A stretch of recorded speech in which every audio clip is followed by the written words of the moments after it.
Hello मेरे प्यारे future doctors.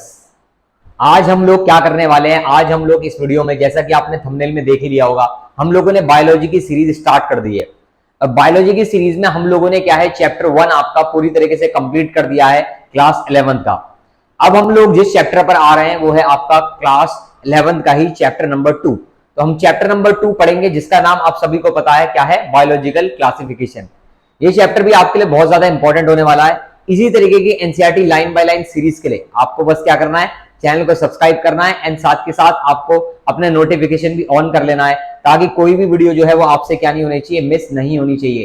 Because video जब जब आएंगी आपके लिए बहुत ज्यादा इंपॉर्टेंट रहेंगी। एनसीईआरटी लाइन बाय लाइन मैंने आपके लिए फ्री सीरीज यहाँ पर चला रखी है, तो आप लोग इन वीडियो का फायदा उठाएं और बस चैनल को आपको क्या करना है, सब्सक्राइब करना है, ताकि आपके पास नोटिफिकेशन एकदम से पहुंच जाना चाहिए। कोई भी नीट के रिगार्डिंग अपडेट होगी, वो अपडेट भी आपको इसी चैनल पर मिलेगी। इसी तरीके से हमारे साथ जुड़ जाएं और इसी तरीके से आप क्या है, आपकी इस जर्नी में हम आपके जो है साथ पूरी तरीके से खड़े रहेंगे और आपको अच्छे तरीके से एक एक कंटेंट में यहाँ पे आपको प्रोवाइड करूंगा। आइए आज हम शुरू करते हैं biological classification class 11 chapter number 2 को। बायोलॉजिकल क्लासिफिकेशन, हम जो चैप्टर आपका स्टार्ट करने वाले हैं वो है आपका क्या, बायोलॉजिकल क्लासिफिकेशन। जैसा कि मैंने आपको पहले ही बता दिया है, वर्ड से समझते हैं कि बायोलॉजिकल क्लासिफिकेशन क्या है। बायोलॉजिकल यानी जितनी भी आपकी लिविंग स्पीशीज हैं उनका क्या करना, क्लासिफाई करना। क्लासिफाई का मतलब होता है कि उनको डिवाइड करके पढ़ना, ताकि उनको पढ़ना बहुत ज्यादा आसान हो जाए। उनका हम डिवीजन करके पढ़ेंगे, क्या करके, डिवीजन करके डिफरेंट डिफरेंट पार्ट्स बनाएंगे। यहां पर हम 5 किंगडम बनाएंगे, क्या बनाएंगे, किंगडम। और उन किंगडम के अंदर अलग अलग ऑर्गेनिज्म रखेंगे, जिसके जरिए ऑर्गेनिज्म को पढ़ना क्या हो जाएगा, बहुत ज्यादा ईजी, बहुत ज्यादा आसान हो जाएगा।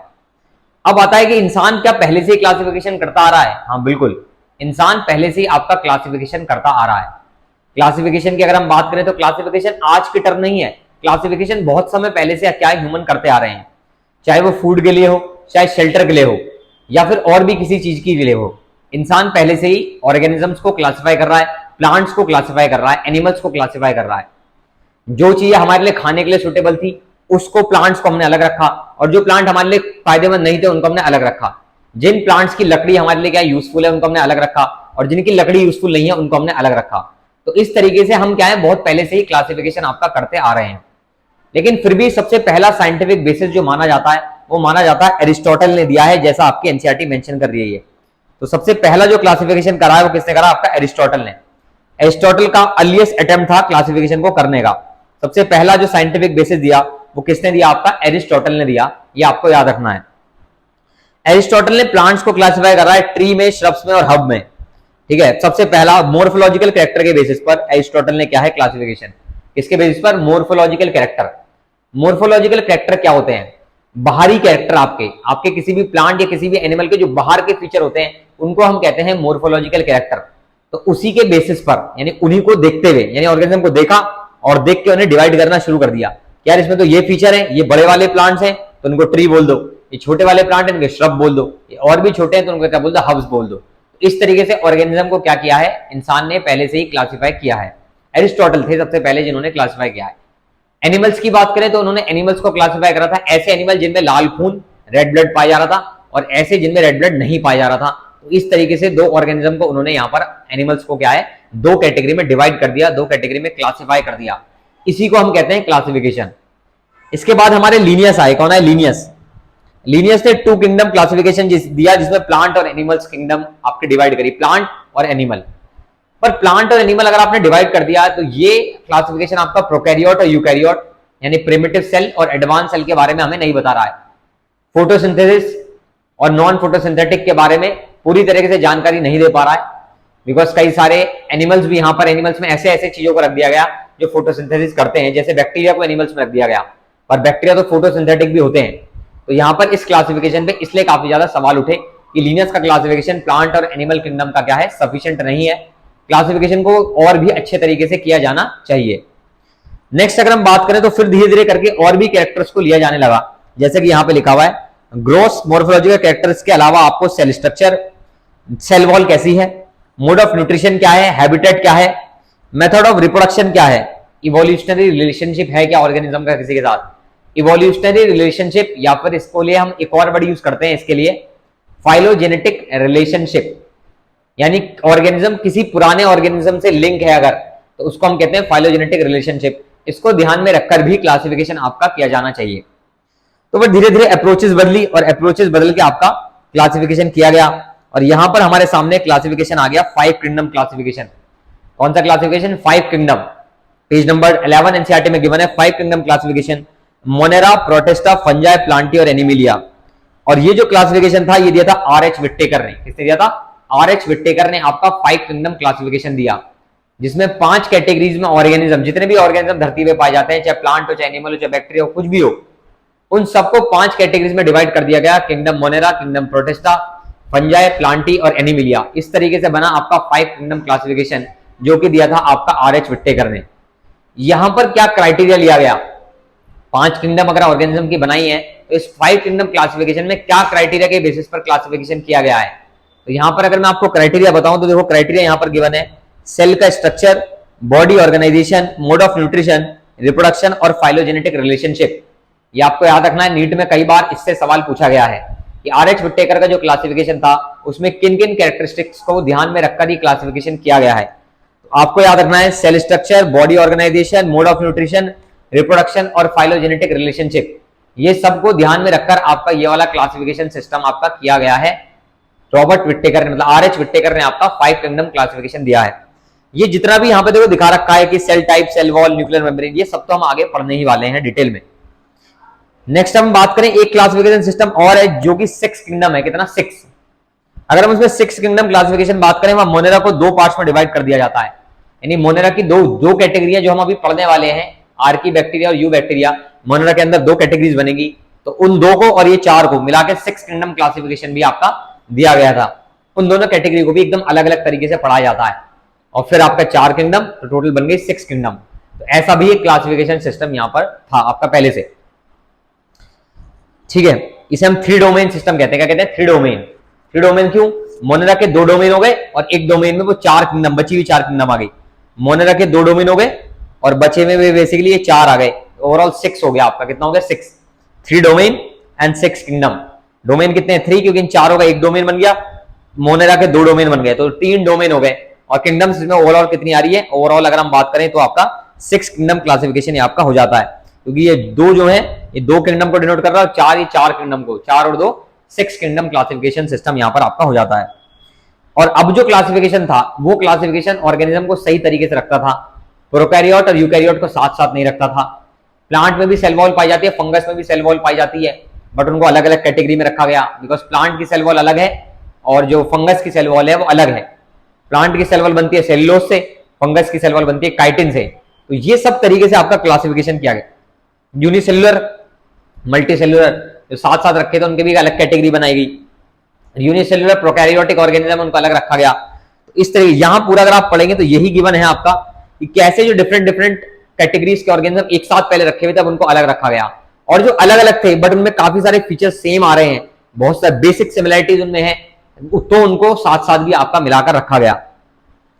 तो नेक्स्ट हम सीधा आते हैं आपका किस पे, ये पूरी तरीके से आपका यहां देखो, यहां पे गिवन है आपका कि किंगडम मोनेरा के अंदर आपके प्रोकैरियोटिक ऑर्गेनिज्म रख दिए गए। यूनिसेलुलर यूकैरियोट्स को आपका किंगडम प्रोटिस्टा में रख दिया गया।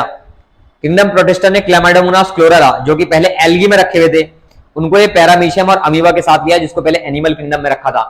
तो इस तरीके से जो मतलब पहले अलग अलग कैटेगरीज बना रखी थी, अब वो साथ साथ भी आ गए, और जो ऑर्गेनिज्म साथ साथ थे वो अलग अलग भी हो गए। इस तरीके से क्लासिफिकेशन और अच्छे तरीके से हो गया। धीरे धीरे और भी इंप्रूवमेंट होंगे, जब हम पूरी तरीके से इवोल्यूशनरी रिलेशनशिप समझ पाएंगे तो और भी तरीके से इसमें इंप्रूवमेंट किए जा सकते हैं, ऐसा भी यहां पर गिवन है। तो हम लोग एक एक करके किंगडम पढ़ना स्टार्ट करेंगे। अब क्या आपको स्टार्ट करेंगे किंगडम पढ़ना, ध्यान से दीजिएगा, बिकॉज एक एक किंगडम बहुत ज्यादा आपके लिए इंपॉर्टेंट यहां पर रहने वाला है। तो सबसे पहली जो किंगडम आती है हमारी, सबसे पहला किंगडम जो है आपका वो है किंगडम मोनेरा। सीधा फैक्ट्स पे बात करेंगे, सीधा पॉइंट्स पे बात करेंगे, जो हमारे एनसीईआरटी की लाइन बाय लाइन है, लाइन बाय लाइन को क्या है फोकस करने की कोशिश करेंगे। Bacteria are the sole members of kingdom Monera. Kingdom Monera के बैक्टीरिया सोल मेंबर है, बैक्टीरिया मेन मेंबर है किंगडम मोनेरा के। किंगडम मोनेरा में बैक्टीरिया आते हैं, या फिर हम बोले तो किंगडम मोनेरा में आते हैं आपके यूनिसेलुलर, कैसे ऑर्गेनिज्म, यूनिसेलुलर आते हैं, और प्रोकैरियोटिक ऑर्गेनिज्म आते हैं। कैसे मोनेरा की अगर हम बात करें तो मोनेरा में यूनिसेलुलर और प्रोकैरियोटिक ऑर्गेनिज्म, प्रोकैरियोटिक उन्हें कहते हैं हम जिनके अंदर आपका यहाँ पे प्रोकैरियोटिक गिवन नहीं है इसके अंदर, पर आप याद रखना किंगडम मोनेरा के अंदर यूनिसेलुलर प्रोकैरियोट्स आते हैं। प्रोकैरियोटिक यानी जिनमें प्रिमिटिव न्यूक्लियस पाया जाता है। कैसा न्यूक्लियस? Primitive nucleus. ऐसे ऑर्गेनिज्म किंगडम मोनेरा के अंदर आपका आते हैं। बैक्टीरिया हर जगह पर पाए जाते हैं, चाहे आप एक्सट्रीम हैबिटेट्स में देखिए, hot spring, desert, snow, deep ocean. Hot spring पाए जाते हैं आपके पहाड़ों पर। अगर आप विजिट करेंगे तो वहां पर देखने को मिलेगा आपको कि आपको हॉट स्प्रिंग, जगह जगह पर हॉट स्प्रिंग है आपका, यानी गरम गरम पानी के वो निकलते हैं। तो ऐसे हॉट स्प्रिंग जगह जगह पर, मनाली में भी आपका हॉट स्प्रिंग है। और अगर आप यहां पर जाएंगे, कहां पर, अगर आप उत्तराखंड में भी काफी सारी जगह पर विजिट करेंगे तो वहां पर भी आपको हॉट स्प्रिंग देखने को मिल सकते हैं। जैसे कि बद्रीनाथ में भी आपका हॉट स्प्रिंग देखने को मिलते हैं। तो वहां पर भी बैक्टीरिया आपके देखने को मिलते हैं। डीप ओशन में भी मिलते हैं, डेजर्ट्स में भी मिलते हैं। यहां पर बैक्टीरिया की 4 कैटेगरी में, बैक्टीरिया पैरासाइट्स भी होते हैं, दूसरे ऑर्गेनिज्म पर भी मिलते हैं, ये भी लिखा है यहाँ पे। बैक्टीरिया की 4 कैटेगरी है। कोकाई जो स्फेरिकल शेप के हैं, कैसे शेप के हैं, स्फेरिकल। बेसिलाई जो रॉड शेप के हैं। स्पाइरिला जो स्पाइरल शेप के हैं। और जो कॉमा शेप के हैं वो आपके विब्रियो। इस तरीके से बेसिकली आपके ओवरऑल 4 कैटेगरीज हैं आपकी बैक्टीरिया की, कोकाई, बेसिलाई, स्पाइरल और क्या है आपके विब्रियो। नेक्स्ट अगर हम पेज पर आ जाए, यहाँ पे पेज नंबर 13 पर, तो यहां पर हम देखेंगे कि ये वाली लाइन बहुत इंपॉर्टेंट है, बिकॉज ये पहले आपका नीट में पूछी जा चुकी है कि बैक्टीरिया का स्ट्रक्चर तो सिंपल है but they are complex in behaviour. The structure of bacteria is very simple. Bacteria का अगर आप स्ट्रक्चर स्टडी करें तो स्ट्रक्चर को इतना एडवांस नहीं है बैक्टीरिया का, बड़ा ही सिंपल स्ट्रक्चर है। बट इनका अगर बिहेवियर देखें तो बड़ा ही कॉम्प्लेक्स बिहेवियर है इनका। बिहेवियर में बड़े कॉम्प्लेक्स है, अलग अलग तरीके की वो शो करते हैं कैटेगरीज, अलग अलग तरीके के फीचर शो करते हैं। सबसे ज्यादा मेटाबॉलिक डाइवर्सिटी इनमें मौजूद है। क्या मौजूद है? सबसे ज्यादा मेटाबॉलिक डाइवर्सिटी, मतलब डाइवर्स है बहुत ज्यादा। अंदर से हर बैक्टीरिया अपने आप में आपको अलग देखने को मिलेगा। हर बैक्टीरिया में अलग अलग फीचर देखने को मिलेंगे आपको, है बैक्टीरिया ही पर अलग अलग फीचर देखने को मिलते हैं आपके, इसे ही हम कहते हैं मेटाबॉलिक डाइवर्सिटी। बैक्टीरिया आपके ऑटोट्रॉफिक भी है, हेटेरोट्रॉफिक भी है। ज्यादातर बैक्टीरिया हेटेरोट्रॉफिक है, याद रखना। Most of the bacteria are heterotrophic, यहां पर लिखा हुआ है, यानी दूसरे पे डिपेंड करते हैं। डेड और डीकेइंग ऑर्गेनिक मैटर, कोई भी चीज सड़ रही है, डीके कर रही है, तो उसके ऊपर बैक्टीरिया ग्रोथ कर जाता है, आपको पता है। बैक्टीरिया ग्रोथ कर जाता है ना, बैक्टीरिया ग्रोथ करने लगता है उस जगह पर, ठीक है। तो इस तरीके से आपका ये बैक्टीरिया के बारे में था। ऑटोट्रॉफिक में अगर मैं बात करूं तो ऑटोट्रॉफिक यहां 2 टाइप का है, एक तो है फोटोसिंथेटिक ऑटोट्रॉफ और एक है कीमोसिंथेटिक ऑटोट्रॉफ। फोटोसिंथेटिक ऑटोट्रॉफ नाम से पता चल रहा है जो फोटोसिंथेसिस की मदद से अपना खाना बना रहे हैं। कीमोसिंथेटिक ऑटोट्रॉफ यानी जो केमिकल की मदद से अपना खाना बना रहे हैं। तो जो सनलाइट की मदद से अपना खाना बना रहे हैं फोटोसिंथेटिक ऑटोट्रॉफ, और जो केमिकल की मदद से अपना खाना बना रहे हैं वो कीमोसिंथेटिक ऑटोट्रॉफ हो गए। Overall autotrophic mode of nutrition में आ गया। किस में आ गया? ऑटोट्रॉफिक मोड ऑफ न्यूट्रिशन में आ गया। हेटेरोट्रॉफिक मोड ऑफ न्यूट्रिशन भी होता है। हेटेरोट्रॉफिक का मतलब कि दूसरे ऑर्गेनिज्म पे डिपेंड करना अपने खाने के लिए। नेक्स्ट बात करें तो हमारे पास यहाँ पर जो बैक्टीरिया आपके पाए जा रहे हैं वो बैक्टीरिया कितने टाइप के आ गए? आपके 2 टाइप के ओवरऑल बैक्टीरिया यहाँ पर हमारे पास आ गए। अगर हम 2 टाइप के यहाँ पे बैक्टीरिया की बात करें तो एक सबसे पहला आपका आ जाता है आर्की बैक्टीरिया, और एक आपका यहाँ पर आ जाता है कौन सा बैक्टीरिया? You bacteria. है आपका आर्की बैक्टीरिया और एक क्या है आपका? You bacteria. तो मैं यहाँ पर अगर आपको आर्की बैक्टीरिया और यू बैक्टीरिया के बारे में बताऊं तो सबसे पहले हम बात करते हैं आर्की बैक्टीरिया की। तो आर्की बैक्टीरिया एक पुराना बैक्टीरिया है और यू बैक्टीरिया जो है वो ट्रू बैक्टीरिया यानी न्यू बैक्टीरिया है। आर्की बैक्टीरिया पुराना बैक्टीरिया है, स्पेशल है क्योंकि ये बहुत हार्श हैबिटेट्स में पाया जाता है, जैसे कि सॉल्टी एरिया हो गए, आपके नमक वाले इलाके हो गए, हॉट स्प्रिंग हो गए, थर्मोएसिडोफाइल्स जो आपका नमक वाले इलाकों में पाए जाते हैं उन्हें हम कहते हैं हेलोफाइल्स, और जो हॉट स्प्रिंग्स में पाए जाते हैं उन्हें हम थर्मोएसिडोफाइल्स, जो मार्श एरिया में पाए जाते हैं उन्हें हम कहते हैं मेथेनोजेंस। बैक्टीरिया, ये वाले बैक्टीरिया अगर मैं बात करूं आर्की बैक्टीरिया बहुत डिफरेंट है दूसरे बैक्टीरिया से, तभी तो 6 किंगडम क्लासिफिकेशन में इनका अलग से डोमेन बना रखा था हमने। मैंने आपको बताया था ना कि मोनेरा में 2 पार्ट्स में डिवाइड कर रखा है मोनेरा को, और 4 किंगडम हो गए तो 4 और 2 6, 6 किंगडम क्लासिफिकेशन क्यों दिया हुआ है कुछ साइंटिस्टों ने? वो इसलिए दिया हुआ है बिकॉज जो आर्की बैक्टीरिया है वो बहुत डिफरेंट है आपके यू बैक्टीरिया से। इनके अंदर अगर देखें तो इनके सेल वॉल स्ट्रक्चर काफी ज्यादा अलग है, जो कि इनमें सर्वाइवल में हेल्प करता है, एक्सट्रीम कंडीशंस में रहने में इनकी मदद करता है। वो क्या है? इनका सेल वॉल का स्ट्रक्चर, बिकॉज इनका सेल वॉल का स्ट्रक्चर बहुत ज्यादा डिफरेंट है। मिथेनोजेंस की बात करें तो मिथेनोजेंस गट में पाए जाते हैं कई सारे, जैसे गाय वगैरह हो गए, काऊ, बफेलो, इनके अंदर गट में, इनका जो गट वाला एरिया है यानी स्टमक और ईसोफेगस फूड पाइप वाला इलाका और स्टमक वाला जो पार्ट है उसे गट एरिया जो है वहां पे बेसिकली आपके पाए जाते हैं इनके क्या? मिथेनोजेंस। और वो मिथेनोजेंस गोबर गैस प्रोड्यूस करते हैं, गोबर से क्या प्रोड्यूस करते हैं? गोबर गैस प्रोड्यूस करने में वो हेल्प करते हैं। तो गोबर से जो गोबर गैस बनती है, आपसे पूछेगा वो कौन सा बैक्टीरिया प्रोड्यूस करता है, तो आप बोलेंगे मिथेनोजेन। किसके अंदर वो आता है? तो आप बोलेंगे आर्की बैक्टीरिया के अंदर वो आता है। नेक्स्ट अगर हम बात करें यू बैक्टीरिया की, तो यू बैक्टीरिया आपके ट्रू बैक्टीरिया है। कैसे बैक्टीरिया? True bacteria. इनके पास रिजिड सेल वॉल है और इनके पास फ्लैजिला भी है। फ्लैजिला यानी एक तरह से एक पूंछ आप समझे जो कि चलने में हेल्प करती है, एक पूंछ जो चलने में हेल्प कर रही है उसे हम फ्लैजिला बोलते हैं। यहां पे क्या बोलते हैं? फ्लैजिला, ठीक है, फ्लैजिला या फ्लैजिलम भी बोल सकते हैं। साइनोबैक्टीरिया जिसको हम blue green algae BGA, cyanobacteria जिसको हम क्या कहते हैं BGA यानी ब्लू ग्रीन एल्गी, इसे पहले एल्गी समझा जाता था पर बाद में से साइनोबैक्टीरिया की बैक्टीरिया की कैटेगरी में डाल दिया। एक साइनोबैक्टीरिया है, क्या है साइनोबैक्टीरिया। दो एग्जांपल एनसीईआरटी में गिवन है, आपको याद रखने हैं, नोस्टॉक और एनाबीना। ये ब्लू ग्रीन एल्गी है, नोस्टॉक और एनाबीना, ठीक है। ये और जो एल्गी होते हैं वो आपके अकेले सिंगल सेल में भी हो सकते हैं, बहुत सारे ग्रुप में भी रह सकते हैं, और जैसा इस डायग्राम में शो कर रखा फिलामेंट, ये फिलामेंट है आपका, ऐसे फिलामेंट की शेप में भी पाए जा सकते हैं, फिलामेंट इन धागे की शेप के भी पाए जा सकते हैं। इनमें अगर आप देखें तो यहाँ पर हेटेरोसिस्ट है, ये वो सेल है जो आपका हेल्प करती है इन बैक्टीरिया को नाइट्रोजन को फिक्स करने में। नाइट्रोजन को फिक्स करने में इन बैक्टीरिया की मदद कौन करता है, हेटेरोसिस्ट मदद करता है। हेटेरोसिस्ट की मदद से ये बैक्टीरिया क्या है आपका नाइट्रोजन को फिक्स करते हैं। कीमोसिंथेटिक ऑटोट्रॉफ मैं आपको पहले ही बता चुका हूं, जो कि केमिकल की मदद से अपना खाना बनाते हैं, उन्हें कीमोसिंथेटिक ऑटोट्रॉफ कहते हैं। बैक्टीरिया एक और चीज में हेल्प करता है आपका यू बैक्टीरिया, वो है मिनरल साइक्लिंग में, ठीक है, क्योंकि ये डिकम्पोजर्स होते हैं तो ये मिनरल्स को साइकिल करते हैं। जैसे यहाँ पे लिखा है नाइट्रोजन, फास्फोरस, आयरन और सल्फर को रिसाइकिल करते हैं। क्या करते हैं, रिसाइकिल, वापस जमीन में भेजते हैं और फिर वहां से प्लांट इन्हें वापस से मिनरल्स को यूज कर लेते हैं। जैसे कोई ऑर्गेनिज्म अगर मरा है तो उस ऑर्गेनिज्म को डिकम्पोज करेगा बैक्टीरिया, यू बैक्टीरिया। वो जब डिकम्पोज करेगा तो जितने भी मिनरल्स हैं वो जमीन के अंदर जाएंगे। वो जमीन के अंदर जब मिनरल जाएंगे तो वहां से फिर प्लांट दोबारा लेगा, ऐसे मिनरल क्या करेगा, मिनरल की साइक्लिंग होती रहेगी। तो बैक्टीरिया डिकम्पोजर है। बैक्टीरिया दूध से दही बनाने में भी हेल्प करते हैं। ये आपका आ गया फायदा, क्या करते हैं बैक्टीरिया, दूध से दही बनाते हैं, नाइट्रोजन फिक्स करने में हेल्प करते हैं, कई सारे प्लांट्स के अंदर फिक्सिंग नाइट्रोजन। एंटीबायोटिक्स बनाने में भी हेल्प करते हैं। जितनी भी एंटीबायोटिक्स आपने खाई होगी तो उस एंटीबायोटिक्स को बनाने में भी बैक्टीरिया का बड़ा ही इंपॉर्टेंट रोल है।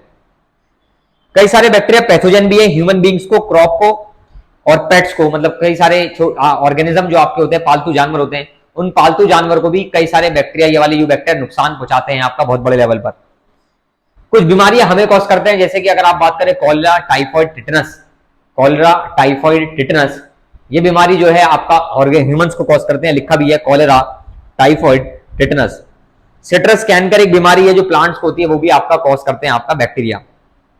इस वाले पैराग्राफ में रिप्रोडक्शन आपका शो रखा है बैक्टीरिया का। अगर हम रिप्रोडक्शन की बात करें तो आप डायग्राम से समझ सकते हैं। देखिए ये फिजन कर रहा है, एक बैक्टीरिया से दो बैक्टीरिया आपके बन रहे हैं, यानी फिजन हो रहा है। तो इस फिजन में भी आपका हेल्प कर रहा है कौन, मतलब बैक्टीरिया ही आपका फिजन भी करते हैं।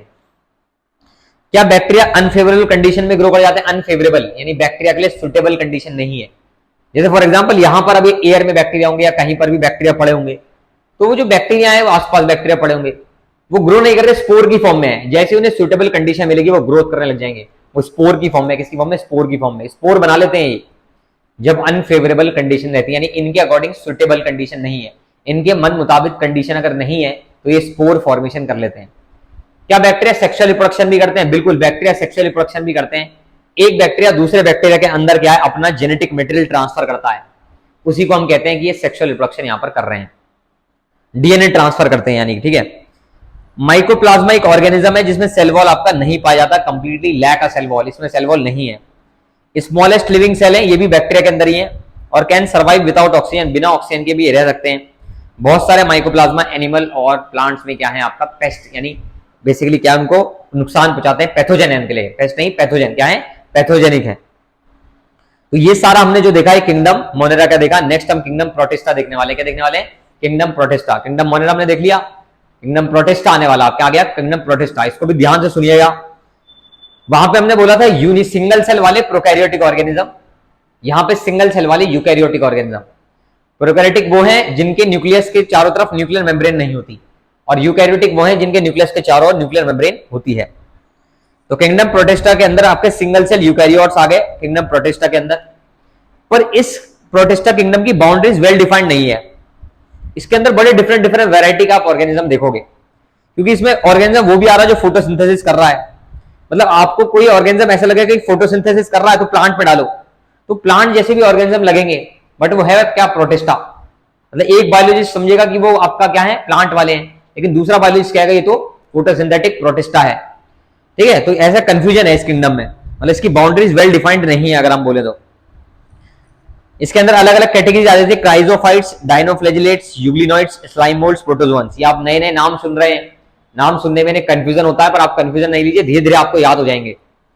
तो सबसे पहला यहां हम देखें तो हम यहां पर क्राइजोफाइट्स, अच्छा इस किंगडम का लिंक है, अभी मैंने बताया प्लांट्स के साथ, एनिमल्स के साथ, फंगस के साथ इस किंगडम का लिंक है, तभी तो इसकी बाउंड्रीज वेल डिफाइंड नहीं है, इसका लिंक है दूसरों के साथ।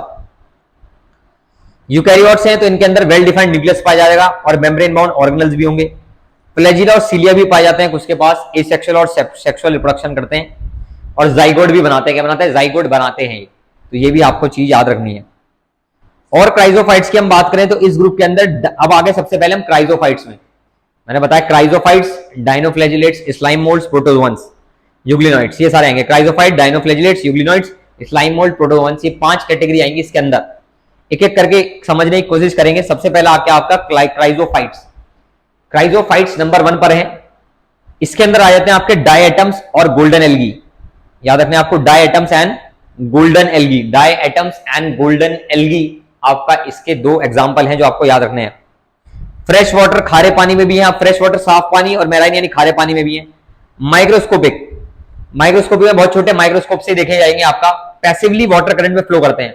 एक होता है एक्टिवली फ्लो करना, एक होता है पैसिवली। पैसिवली होता है जिधर पानी बह रहा उधर ही चलता चले जाएगा ये, और एक्टिवली होता है कि अपनी मदद से इधर उधर जाएगा।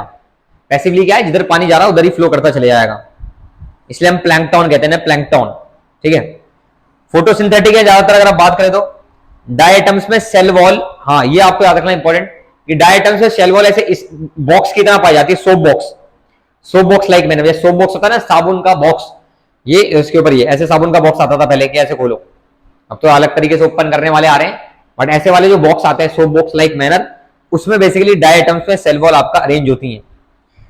इनकी वॉल्स में सिलिका भी पाया जाता है जो कि इंडिस्ट्रक्टेबल है। क्या पाया जाता है? सिलिका, जो कि डिस्ट्रॉय नहीं हो सकता, इंडिस्ट्रक्टेबल है। इसलिए अगर ये पानी में रह रहे हैं और पानी में रहने के बाद ये इनकी डेथ हो जाती है तो ये वहीं इकट्ठा होते रहेंगे नीचे, और पूरा नीचे क्या है, सी बेड को पूरा ज्यादा वहां पूरा एकदम हार्ड सा मटेरियल बना देंगे, उसे हम कहते हैं डायएटोमिशियस अर्थ। क्या कहते हैं? डायएटोमिशियस अर्थ।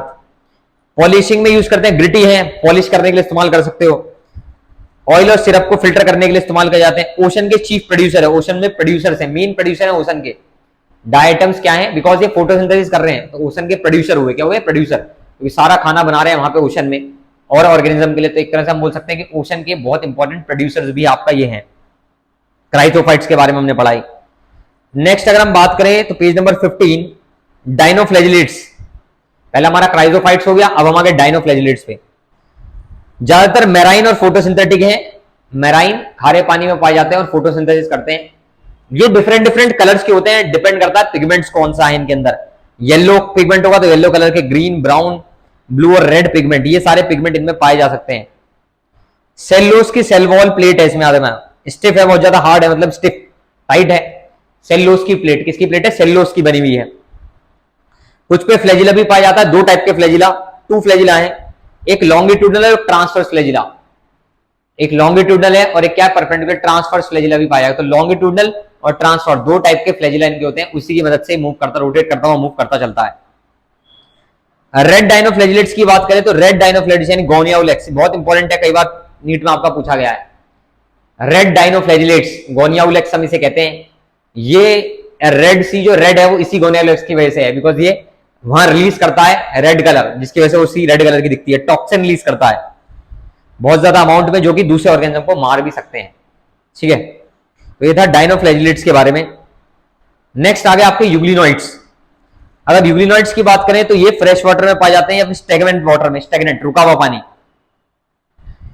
इनके पास सेल वॉल तो नहीं है, बट इनके पास एक प्रोटीन की लेयर है जिसको हम पेलिकल कहते हैं, बहुत इंपॉर्टेंट है पेलिकल, जो कि इन्हें फ्लेक्सिबल बनाती है। क्या बनाते हैं? फ्लेक्सिबल। अगर यहां डायग्राम में देखें तो ये वाला तो आपका डायनोफ्लैजिलेट्स है, ये आपका यूग्लिनोइड है। ये वाला डायग्राम यूग्लिनोइड का है, आप देख सकते हैं यूग्लिनोइड, यूग्लिना इसके अंदर आता है। क्या आता है? यूग्लिना, आपको याद रखना है। ठीक है, एक एक एग्जांपल वहां पे डायएटम्स और गोल्डन एल्गी याद रख सकते हैं आप। यहां पर डायनोफ्लैजिलेट्स के अंदर आप याद रख सकते हैं गोनियाउलेक्स, जो कि रेड सी को रेड कर रहा है, और यूग्लिनोइड्स में आप क्या याद कर सकते हैं? यूग्लिनोइड्स में आप याद कर सकते हैं यूग्लिना। 2 फ्लैजिला है, एक छोटा फ्लैजिला, देखो एक छोटा फ्लैजिला डायग्राम में दिख रहा है, एक बड़ा फ्लैजिला आपका, एक लॉन्ग फ्लैजिला, एक शॉर्ट फ्लैजिला इनमें पाया जाता है। फोटोसिंथेसिस है सनलाइट के प्रेजेंस में, बट अगर सनलाइट नहीं है तो हेटेरोट्रॉपिक यानी दूसरे ऑर्गेनिज्म को भी, प्रेडेटर दूसरे ऑर्गेनिज्म को खा के भी अपना क्या कर सकते हैं? अपना फूड के तौर पर उसको इस्तेमाल कर सकते हैं। पिगमेंट एकदम प्लांट जैसे, तो मैंने बताया ना आपको, ये प्लांट जैसे दिखते हैं, किसके जैसे? पिगमेंट प्लांट जैसे हैं, इसके अंदर हायर प्लांट जैसे। एग्जांपल यूग्लिना आ जाते हैं आपके, क्या? यूग्लिना। नेक्स्ट अगर हम स्लाइम मोल्ड्स की बात करें तो ये आपके स्लाइम मोल्ड दिखते हैं फंगस जैसे, सैप्रोफिटिक है, देखो फंगस जैसे दिखते हैं, किसके जैसे? फंगस जैसे। तो हम बता रहे थे ना, इनका आपका लिंक है दूसरों से। तो आप जैसे यूग्लिनॉइड्स की बात करें तो हायर प्लांट जैसे पिगमेंट पाए जा रहे हैं, स्लाइम मोल्ड्स की बात करें तो फंगस जैसे दिखने को मिल रहे हैं आपको यहाँ पर। इनकी बॉडी मूव करती है decaying twigs and leaves, twigs होती है टहनियां आपकी, या लीव्स होती है पत्तियां, तो बेसिकली उन पे इनकी बेसिकली क्या है आपका बॉडी मूव करती है। ऑर्गेनिक मटेरियल खाते रहते हैं वहां पर ये, ठीक है। सुटेबल कंडीशन में क्या बनाएंगे, प्लाज्मोडियम जो ग्रो करेगा, बहुत बड़े बड़े सब ग्रो कर जाएगा, प्लाज्मोडियम बनाते हैं और प्लाज्मोडियम की मदद से ग्रोथ करते रहते हैं, ग्रोथ करते रहते हैं, एक एग्रीगेशन बनाते हैं जिसे हम प्लाज्मोडियम कहते हैं, उसकी मदद से ग्रो करते हैं। अनफेवरेबल कंडीशन में स्पोर देंगे, अनफेवरेबल कंडीशन में सिंपल सी बात है स्पोर हो जाएंगे, और ये स्पोर आगे चल के क्या है नए ऑर्गेनिज्म को जनरेट कर सकते हैं। इनके स्पोर्स पे ट्रू वॉल्स पाई जाती हैं, एक्सट्रीमली रेजिस्टेंट है और कई सालों तक सर्वाइव करते हैं। ट्रू वॉल्स होती है इनके पास, वॉल जो कि मदद करते हैं इन्हें क्या सर्वाइवल में हेल्प करते हैं एडवर्स कंडीशन में। हवा से इनके स्पोर दे चले जाएंगे, जैसे सूटेबल कंडीशन मिलेगी तो इनके स्पोर क्या करने लग जाएंगे, आपका ग्रोथ करने लग जाएंगे। प्रोटोजोअन्स, अगर हम बात करें प्रोटोजोअन्स की तो ये हेटेरोट्रॉफिक है, predator as well as parasites हैं। प्रिमिटिव रिलेटिव एनिमल्स की, देखो ये स्लाइम मोल्ड्स फंगस जैसा दिख रहा है, प्रोटोजोअन्स एनिमल जैसा दिख रहा है, यूग्लिना प्लांट जैसा दिख रहा है, तो आपको याद रखना यूग्लिना प्लांट जैसा है, स्लाइम मोल्ड्स फंगस जैसा है, और प्रोटोजोआ की बात करें तो प्रोटोजोआ आपका एनिमल जैसा है, ठीक है। 4 ग्रुप ऑफ प्रोटोजोआ ने, पहला अमीबॉइड, फ्रेश वाटर, सी वाटर, मैराइन वाटर में हर जगह पाए जाते हैं। अमीबा इसके अंदर आता है, बड़ा सिंपल इसका एग्जांपल हो जाएगा अमीबा। और अमीबा में आपको पता है फॉल्स फीड सूडोपोडिया की मदद से, सूडोपोडिया होता है ना फिंगर लाइक स्ट्रक्चर, और उसकी मदद से फूड को कैप्चर करके अंदर लेता है। एंटामीबा इसका एक एग्जांपल है, एंटामीबा, अमीबा भी इसका एक एग्जांपल है। सिलिका, सिलिका की शेल्स बेसिकली इनमें पाई जाती हैं।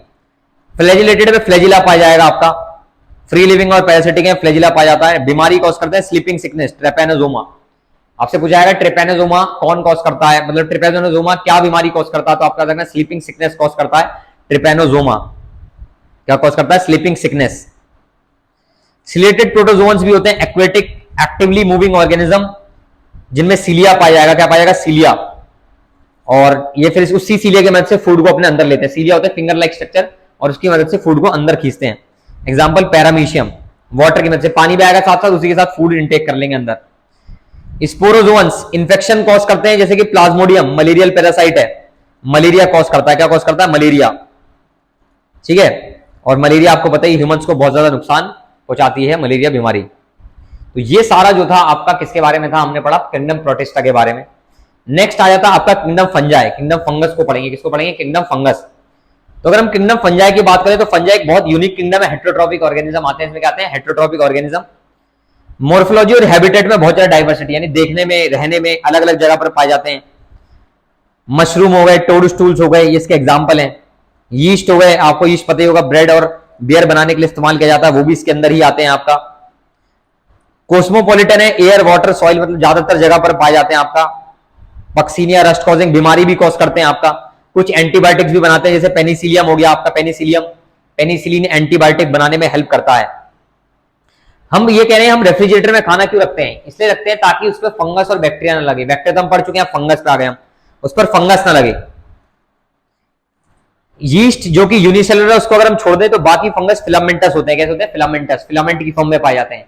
यीस्ट है जो आपका सिंगल सेल, एक ही सेल की फॉर्म में पाया जाता है, बाकी तो फिलामेंट, सेल का सेल सेल सेल और उसका फिलामेंट बनता है, धागा लाइक स्ट्रक्चर।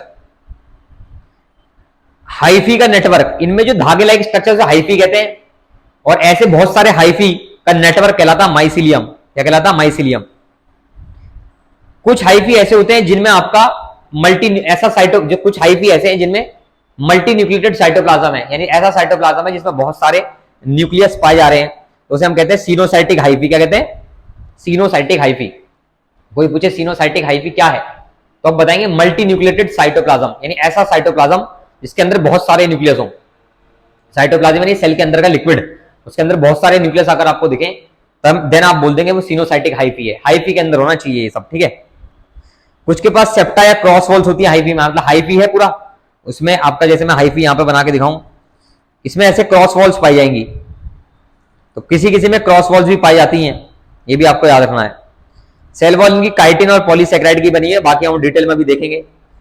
फंगस ज्यादातर dead on decaying organic matter पर डिपेंड रहते हैं, इसलिए हम इसे कहते हैं सैप्रोफाइट्स, जो दूसरे ऑर्गेनिज्म पर ये पैरासाइट्स के तौर पे भी रह सकते हैं। इवन सिम्बायोन्ट्स एसोसिएशन में भी रह सकते हैं, दूसरे ऑर्गेनिज्म के साथ मिलके भी रह सकते हैं। तो मिलके कैसे रहते हैं, जैसे लाइकेन, एल्गी के साथ, मतलब फंगस और एल्गी का कॉम्बिनेशन कहलाता लाइकेन, और फंगस और हायर प्लांट्स का कॉम्बिनेशन कहलाता माइकोराइजा। फंगस और हायर प्लांट माइकोराइजा, फंगस और एल्गी लाइकेन। फंगस और एल्गी एक साथ रहने, लाइकेन देखा ना आपने, लाइकेन पत्थरों पे रहती है, पहाड़ों में जाएंगे तो आपको लाइकेन देखने को मिलेगी पत्थरों के ऊपर, तो वो लाइकेन जो है वो उसमें एल्गी भी है, उसमें फंगस भी है। एल्गी प्लांट के अंदर आता है और फंगस तो उसमें है ही। रिप्रोडक्शन इनका बात करें तो वेजिटेटिव मीन से होगा फ्रेगमेंटेशन, फिजन, बडिंग, कुछ भी हो सकता है। फ्रेगमेंटेशन यानी फ्रेगमेंट्स में टूट जाना, जैसे एक पूरा ऑर्गेनिज्म है उसके 4 हिस्से उसने बना दिए, वो 4 हिस्से आप अपना ग्रो कर जाएंगे। फिजन तो आपको पता ही है, डिवीजन होना। बडिंग भी पता है आपको, बड निकलेगी, वो बड ग्रो करेगी, वो बड गिरेगी, फिर नया ऑर्गेनिज्म आपका राइज होगा। एसेक्सुअल रिप्रोडक्शन इनमें आपका स्पोर्स के जरिए होता है। किसके जरिए? स्पोर्स, स्पोरेंजियोस्पोर, जूस्पोर, कोनिडिया, ऐसे ये अलग अलग टाइप के स्पोर हैं। सेक्सुअल रिप्रोडक्शन ऊस्पोर, एस्कोस्पोर, बेसिडियोस्पोर्स, ये भी हम पढ़ेंगे। सेक्सुअल साइकिल में यहां पे आपके इसके 3 स्टेप दिखा रखे हैं, प्लाज्मोगेमी, कैरियोगेमी। प्लाज्मोगेमी यानी आपका प्लाज्मोगेमी में आपका जो है आप क्या है, फ्यूजन होगा प्रोटोप्लास्ट का, मोटाइल और नॉन मोटाइल गैमेट के प्रोटोप्लास्ट फ्यूज करेंगे, इसे हम कह रहे हैं प्लाज्मोगेमी। कैरियोगेमी क्या है? न्यूक्लियस फ्यूज, पहले साइटोप्लाज्म फ्यूज करेंगे फिर न्यूक्लियस फ्यूज करेगा, वो आपका कैरियोगेमी हो गया। उसके बाद जाइगोट बन गया और जाइगोट अपना ग्रोथ करने लगेगा तो आपका न्यू ऑर्गेनिज्म या स्पोर बन जाएंगे आपके, क्या बन जाएंगे? स्पोर। फंगस सेक्सुअली अगर रिप्रोड्यूस करेगा तो 2 हाइफी हो गए जो आपके, वो मेट, आप 2 हाइफी मतलब हाइफी थ्रेड लाइक स्ट्रक्चर, वो आपस में क्रॉसिंग करेंगे तब जाकर आपका क्या है, डिप्लॉइड सेल बनेंगे। डिप्लॉइड यानी 2n वाली सेल, जैसे इसमें क्रोमोसोम n है, इसमें n है, मिलकर 2n क्रोमोसोम बन गए, उसे हम 2n वाली को डिप्लॉइड करते हैं, बाकी nn वाली को हम हैप्लॉइड बोलते हैं आपका यहाँ पर, ठीक है। और nn जब जुड़ेंगे तो डाइकैरियन स्टेज आएगी, ठीक है, डाइकैरियोफेज हम उसे बोलेंगे। तो ये यहां पर आपका गिवन है। अब देखिए ये वाला पैराग्राफ इंपॉर्टेंट है आपका, माइसिलियम कैसा दिख रहा है, स्पोर कौन से बना रहे हैं, फ्रूटिंग बॉडीज क्या है। माइसिलियम कैसा दिखता है, स्पोर कैसे बना रहे हैं, फ्रूटिंग बॉडीज क्या है, उसके बेसिस पर हमने किंगडम फंजाई को क्लासिफाई किया हुआ है। फाइकोमाइसिटीज, एस्कोमाइसिटीज और एक और आएगा आपका बेसिडियोमाइसिटीज, अलग अलग आएंगे आपके। नेक्स्ट पैराग्राफ में पढ़ेंगे, देखिए नेक्स्ट में आ जाएगा आपका बेसिडियोमाइसिटीज भी आएगा और ड्यूट्रोमाइसिटीज, फाइकोमाइसिटीज, एस्कोमाइसिटीज, बेसिडियोमाइसिटीज और ड्यूट्रोमाइसिटीज, ये 4 कैटेगरी हम इसकी पढ़ने वाले हैं। सबसे पहला फाइकोमाइसिटीज, एक्वेटिक हैबिटेट में पाए जाते हैं, यानी पानी वाली समुद्र में पाए जाएंगे। डेड डीकेइंग वुड पर आपका ग्रो करेंगे। मेन है इसका सेक्सुअल रिप्रोडक्शन जूस्पोर से हो रहा है, जूस्पोर, मोटाइल या फिर ए प्लेनोस्पोर जो कि नॉन मोटाइल है, ये आपको लाइन याद रखनी है, ये बहुत इंपॉर्टेंट है, ठीक है। एंडोजिनसली स्पोर प्रोड्यूस होते हैं, ये लाइन भी बहुत इंपॉर्टेंट है, इसको आप पैराग्राफ में लिख सकते हैं, मतलब उसमें पॉइंट्स में, कि जूस्पोर या ए प्लेनोस्पोर है, एंडोजिनसली अंदर स्पोर प्रोड्यूस होंगे। गैमेट्स इनके अगर सेम है दिखने में तो आइसोगैमस, अलग अलग है तो एनाइसोगैमस या oogamous. Example Mucor, Rhizopus, bread वाला, जो ब्रेड के ऊपर फंगस लगता है वो राइजोपस होता है आपका। एक पैरासिटिक फंगस भी है जो मस्टर्ड, सरसों के ऊपर लगता है, उसे हम कहते हैं एल्ब्यूओ। नेक्स्ट आपका आ गया एस्कोमाइसिटीज, इसे कहते हैं सैक फंजाई, क्या कहते हैं? Sac fungi. इसमें सैक लाइक स्ट्रक्चर होता है, इसलिए सैक फंजाई का एग्जांपल आपका आ जाता है। मल्टीसेलुलर एग्जांपल पेनिसिलियम, सबको पता है पेनिसिलियम जो एंटीबायोटिक बनाने में हमारा हेल्प कर रहा है। एग्जांपल यीस्ट हो गया आपका, यूनिसेलुलर भी हो सकते हैं, एग्जांपल यीस्ट। सैप्रोफिटिक हैं, डिकम्पोजर्स हैं, कोप्रोफिलस है यानी डंग, गोबर के ऊपर ग्रो करते हैं आपका। माइसिलियम ब्रांच है, माइसिलियम कैसा है, इनका ब्रांचिंग है माइसिलियम में, बहुत हाइफी का होता है थ्रेड लाइक स्ट्रक्चर, और बहुत सारे हाइफी होंगे तो क्या बोलेंगे उसे, माइसिलियम। जैसे ये हाइफी है, ऐसे बहुत सारे हाइफी ऐसे तो ग्रुप में पाए जाएंगे तो उन्हें बोल देते हैं माइसिलियम। एसेक्सुअल, ये जैसे हाइफी है ना, ऐसे और भी हाइफी पाए जाएंगे तो इसे माइसिलियम बोलने लगेंगे हम, ठीक है। एसेक्सुअल स्पोर कोनिडिया है, एक्सोजिनसली, यहां पे बाहर प्रोड्यूस हो रहे हैं स्पोर, कोनिडियोस्पोर में। एस्कोस्पोर भी होते हैं, एक्सोजिनसली प्रोड्यूस होते हैं, सैक लाइक स्ट्रक्चर, मतलब बाहर स्पोर प्रोड्यूस होंगे सैक लाइक स्ट्रक्चर एस्काई में, जिसे हम एस्काई कहते हैं। फ्रूटिंग बॉडी है एस्कोकार्प, फ्रूटिंग बॉडी क्या है, एस्कोकार्प। एग्जांपल आते हैं आपके एस्परजिलस, क्लाइविसेप्स, न्यूरोस्पोरा। न्यूरोस्पोरा बहुत इंपॉर्टेंट है, जेनेटिक्स में न्यूरोस्पोरा बहुत ज्यादा यूज होता है। जेनेटिक इंजीनियरिंग जो लोग करते हैं वहां पे न्यूरोस्पोरा उनके लिए बहुत इंपॉर्टेंट आपका क्या है, फंगस है, जिसके ऊपर बहुत ज्यादा आपकी रिसर्च होती है। मोरल्स और ट्रफल्स एडिबल है, खाने के लिए यूज करते हैं, किसके लिए, खाने के लिए यूज करते हैं। बोलेंगे कौन सा फंगस आपका एडिबल है और डेलिकेसीज के तौर पे यूज किया जाता है, मतलब सजावट के तौर पे यूज किया जाता है, मतलब खाने में डेलिकेसीज रखी जाती है ना, खाने को सजाने के लिए साइड साइड में, तो वो ये मोरल्स और ट्रफल्स यूज किए जाते हैं। बेसिडियोमाइसिटीज में आपके आ जाते हैं मशरूम्स, ब्रैकेट फंजाई या फिर पफ बॉल भी नाम कहते हैं, मशरूम्स आ जाते हैं मेनली इसमें। सॉइल के ऊपर, पेड़ों के ऊपर अलग अलग जगह ये ग्रो करते हैं। एसेक्सुअल स्पोर इनमें नहीं पाए जाते, याद रखना इंपॉर्टेंट लाइन है, एसेक्सुअल स्पोर नहीं, उन दोनों में एसेक्सुअल स्पोर थे, इनमें नहीं है। फ्रेगमेंटेशन से अपना डिवीजन कर रहे हैं, फ्यूजन भी होता है इनका सेल्स का। 4 बेसिडियोस्पोर बनाते हैं फ्यूज करने के बाद, जब मियोसिस होता है तो 4 बनते हैं बेसिडियोस्पोर एक्सोजिनसली, उनमें भी एक्सोजिनसली था, एस्कोमाइसिटीज में भी, इसमें भी एक्सोजिनसली है। बस पहले वाले में आपका क्या था, पहले वाले में था आपका फाइकोमाइसिटीज में ही था एंडो, और इन दोनों में एक्सो है। फ्रूटिंग बॉडीज इस वाले की क्या थी आपका एस्कोकार्प, इसकी क्या है बेसिडियोकार्प। एग्जांपल एगेरिकस यानी मशरूम, स्मट या पक्सीनिया रस्ट फंगस। ड्यूट्रोमाइसिटीज की बात करें, इम्परफेक्ट फंजाई है। अब ये इंपॉर्टेंट है, इम्परफेक्ट फंजाई क्यों है, क्योंकि इसमें एसेक्सुअल और वेजिटेटिव फेज इसका नोन है। एसेक्सुअल और vegetative phase of this fungi are known.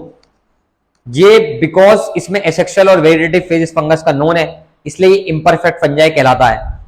जब इसमें sexual form of this fungi were discovered, जैसे इसका अभी तक हमें केवल एसेक्सुअल वाला पता है, एसेक्सुअल या वेजिटेटिव कैसे ये करता है आपका वो तो हमें पता है, लेकिन सेक्सुअल मोड में कैसे ये आपका कैसे प्रोड्यूस करता है नए ऑर्गेनिज्म को वो नहीं पता। जैसे इसकी सेक्सुअल स्टेज के बारे में पता चलेगा तो इसे हम मूव कर देंगे और दूसरे फंगस में, इसलिए इसे इम्परफेक्ट फंजाई बोला जाता है।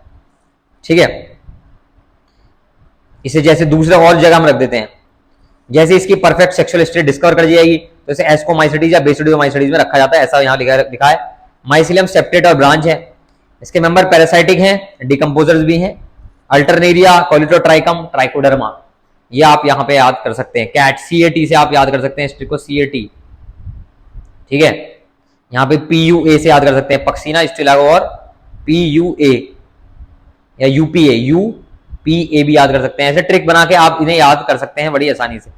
नेक्स्ट हम आ जाते हैं आपका किंगडम प्लांटी के ऊपर।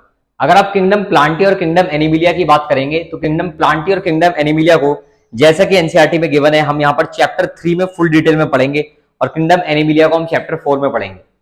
फिर भी बेसिक में आपको बता देता हूं, जो किंगडम प्लांटी और किंगडम एनिमिलिया है ये दोनों ही यूकैरियोटिक ऑर्गेनिज्म के अंदर आते हैं। किंगडम प्लांटी आपके क्या है, जो अपना खाना खुद बनाते हैं, मल्टी सेल्यूलर है, मल्टी सेल्यूलर यूकैरियोट अपना खाना खुद बनाते हैं। वही एनिमल्स की बात करें तो मल्टी सेल्यूलर यूकैरियोट से अपना खाना खुद नहीं बनाते हैं, हेटेरोट्रॉपिक दूसरे ऑर्गेनिज्म पर डिपेंड करते हैं अपने खाने के लिए। किंगडम प्लांटी की बात करें तो इनमें सेल वॉल पाई जाती है, किंगडम एनिमिलिया की बात करें तो सेल वॉल नहीं पाई जाती। और भी किंगडम प्लांटी के बहुत सारे डिवीजन है, किंगडम एनिमल के बहुत सारे डिवीजन है, वो हम चैप्टर 3 और चैप्टर 4 में फुल डिटेल में आपका देखने वाले हैं। नेक्स्ट अगर हम बात करें तो 3 ऑर्गेनिज्म और हैं जो 5 किंगडम क्लासिफिकेशन में जिनके बारे में मेंशन नहीं है, वायरस, वायरोइड्स और प्रायोन्स एंड लाइकेंस।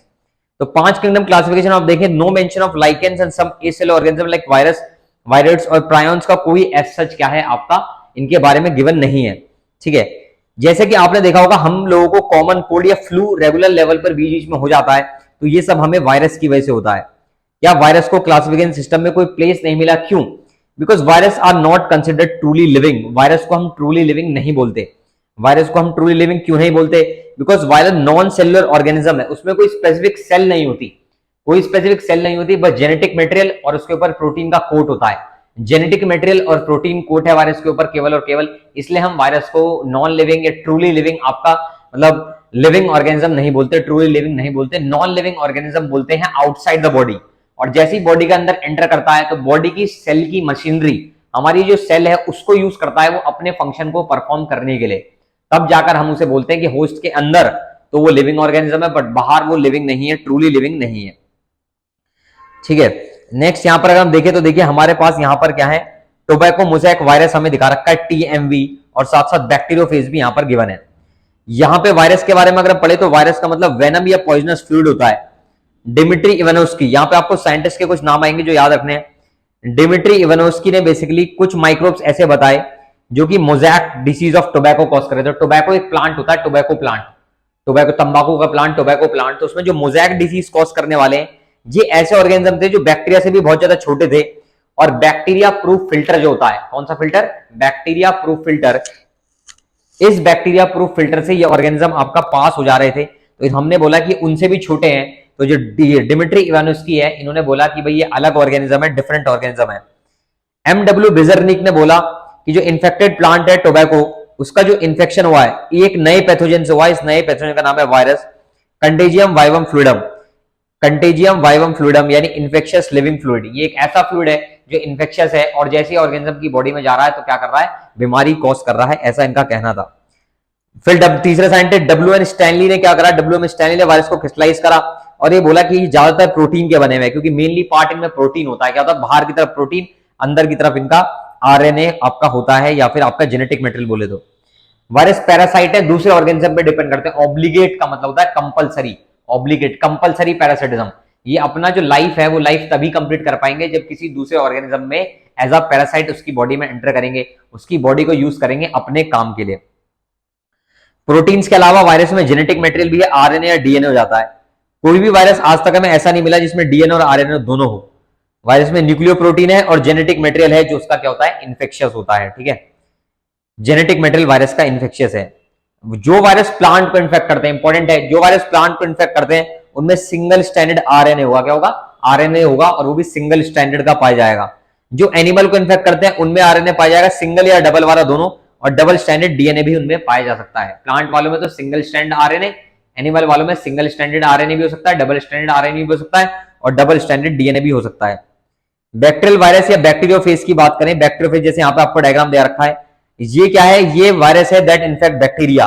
ये बैक्टीरिया को इन्फेक्ट करने वाला वायरस है। ये इसका हेड पार्ट है, कॉलर पार्ट है और शीट पार्ट आपको दिख रहा है। देखिए अलग टाइप का वायरस है आपका। ये टीएमवी का डायग्राम है, आपको याद रखना है। इसका आरएनए और इसका कैप्सिड यानी प्रोटीन कोड, ये आपको बैक्टीरियोफेज का डायग्राम याद रखना है, काफी ज्यादा इंपॉर्टेंट आपका ये है।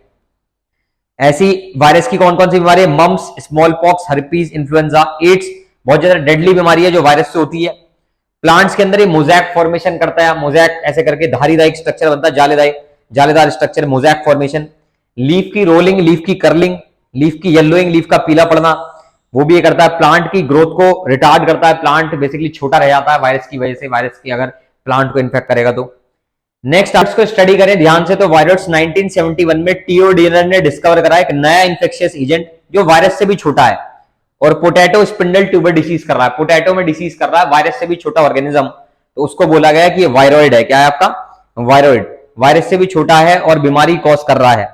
इसमें फ्री आरएनए होता है, प्रोटीन इसमें पाया नहीं जाता, जो कि जैसे वायरस में आपका प्रोटीन पाया जाता था, बस इसमें आरएनए पाया जाता है। वायरॉइड है, ये डिफरेंट टाइप का ऑर्गेनिज्म है। बीमारी कौन सी कॉज करता है, potato spindle tuber disease, virus से भी छोटा है, ये आपको ध्यान रखना है। केवल आरएनए पाया जाता है, प्रोटीन नहीं पाया जाता। इसका आरएनए भी बहुत लो मॉलिक्यूलर वेट का होता है, बहुत हल्का होता है। प्रायोन्स की बात करें तो मॉडर्न मेडिसिन में बेसिकली नई नई बीमारियां और देखने को मिल रही है। एबनॉर्मली फोल्डेड प्रोटीन ऐसा देखने को मिल रहा है, जो फोल्डेड प्रोटीन है वो भी बीमारी कॉज कर देते हैं। वायरस की तरह ही देखने को मिलते हैं। इन एजेंट्स को हम प्रायोन्स कहते हैं। ये बीमारी जो कॉज कर रहे हैं, बोविन स्पॉन्जीफॉर्म एनसीफेलेथी यानी बीएसई, एंसिलोपैथी, ठीक है। ऐसी क्रूट्सफील्ड जैकब डिसीज ह्यूमंस में कॉज कर रहे हैं। मैड काउ डिसीज कैटल में, ये बीमारी आपको याद रखनी है। बीएसई, सीजेडी और मैड काउ डिसीज कैटल के अंदर ये बीमारी याद रखनी है। लाइकेन की बात करें तो लाइकेन थोड़ा बहुत हमने पहले पढ़ा था कि फंगस और एल्गी का आपका एसोसिएशन है। एल्गल कंपोनेंट कहलाता है फाइकोबायोन्ट और फंगस कंपोनेंट को कहते हैं माइकोबायोन्ट। जो फंगस वाला पार्ट है वो माइकोबायोन्ट और एल्गी वाला पार्ट फाइकोबायोन्ट, ठीक है। अब इसमें ऑटोट्रॉपिक और हेटेरोट्रॉपिक पार्ट है। फाइकोबायोन्ट जो होगा, एल्गी वाला पार्ट वो फोटोसिंथेसिस में हेल्प करेगा, और माइकोबायोन्ट वाला जो पार्ट होगा वो आपका जो है हेटेरोट्रॉपिक होगा। एल्गी खाना बनाता है, उसे शेल्टर प्रोवाइड करता है, खाना भी बनाता है और फंगस को शेल्टर देता है, और फंगस उसको न्यूट्रिशन प्रोवाइड करता है। क्या प्रोवाइड करता है, न्यूट्रिशन प्रोवाइड करता है, वाटर प्रोवाइड करता है। इस तरीके से दोनों मिलके आपका यहाँ पर रहते हैं। पॉल्यूशन इंडिकेटर भी है, they do not grow in polluted areas. जहां पर पॉल्यूशन है वहां पर लाइकेन ग्रो नहीं करता है, ठीक है। Lichen do not grow in polluted areas, जहां साफ सुथरा एनवायरमेंट होता है लाइकेन वहां ग्रो करता है। इसलिए पहाड़ी क्षेत्र में अगर आप जाएंगे तो पहाड़ों के ऊपर लाइकेन देखने को मिलेगा, बिकॉज वहां पर आपका काफी ज्यादा साफ सुथरा एनवायरमेंट रहता है। तो ये हमने पढ़ा बायोलॉजिकल क्लासिफिकेशन। इसी तरीके के कंटेंट के लिए आप चैनल को सब्सक्राइब करें और साथ के साथ वीडियो को लाइक करें, बिकॉज इसी तरीके की हम सीरीज के चैप्टर्स क्या लगातार आपके लिए लाते रहेंगे। फिजिक्स के चैप्टर्स भी आपके लिए लाते रहेंगे, बस आप हमारे साथ जुड़ जाएं और इसी तरीके से चैनल को सब्सक्राइब करें, नोटिफिकेशन ऑन कर लें, ताकि आपको कोई भी वीडियो जो है वो आपकी क्या नहीं होनी चाहिए, मिस बिल्कुल भी नहीं होनी चाहिए। हमारे साथ इसी तरीके से जुड़ जाएं, चैनल को सब्सक्राइब करें, वीडियो को लाइक करें और साथ साथ नोटिफिकेशन ऑन कर लें। Thank you so much future doctors.